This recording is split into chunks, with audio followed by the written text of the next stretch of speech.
Hello friends, সকলকে রত্নাস কিচেনে স্বাগত। আজকে বানাবো আমি ভেজিটেবল এগ রোল। তার মধ্যে আমি একটা নিয়ে নিয়েছি এগ, এটা ফাটিয়ে নিয়েছি, আর নিয়েছি ক্যাপসিকাম, পেঁয়াজ কুচি, সামান্য একটু নুন নিয়েছি, আর নিয়ে নিয়েছি রসুন কুচি।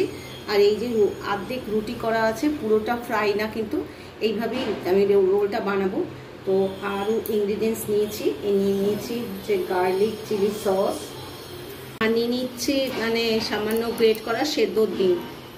অবশ্যই কিন্তু আপনারা এটা ট্রাই করবেন, খেতে কিন্তু ভীষণ ভালো হয়। যত গুড় তত মিঠা, এটা তো আমরা জানি। তাই এইভাবেই কিন্তু আজকে আমি একটা রোল বানাচ্ছি। আর গোলমরিচটা দেবো একটু পরে।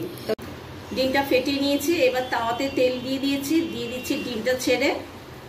আর এবার পরে একটুখানি পরে দেবো রুটিটা এর মধ্যে দিয়ে। এবার দিয়ে দিচ্ছি রুটি। আপনারা চাইলে এখানে আরো ভেজিটেবল কিন্তু অ্যাড করতে পারেন, আমি দেইনি। একটু একটু করে চেপে একদম ডিমের সঙ্গে একদম লাগিয়ে দিচ্ছি, আর তারপরে দেব উল্টিয়ে দিয়েছি। এবার যে অপর পিঠ রয়েছে একটুখানি, যেটা মানে অল্প ফ্রাই, সেটাকে একটু ফ্রাই করে নিয়ে তারপরে এবার দিয়ে দেবো একটুখানি গোলমরিচের গুঁড়ো।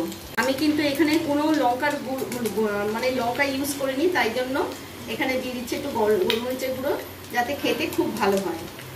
একদম রেডি হয়ে গেছে, এবার রোল করে আমি পরিবেশন করছি। কেমন লাগলো এই রেসিপি? যদি ভালো লেগে থাকে অবশ্যই ট্রাই করবেন, আর বেশি বেশি করে শেয়ার করবেন প্লিজ প্লিজ। আর যারা সাবস্ক্রাইব করছেন না, প্লিজ সাবস্ক্রাইব করে আমার পাশে থাকবেন। ভালো থাকবেন, সুস্থ থাকবেন, বাই।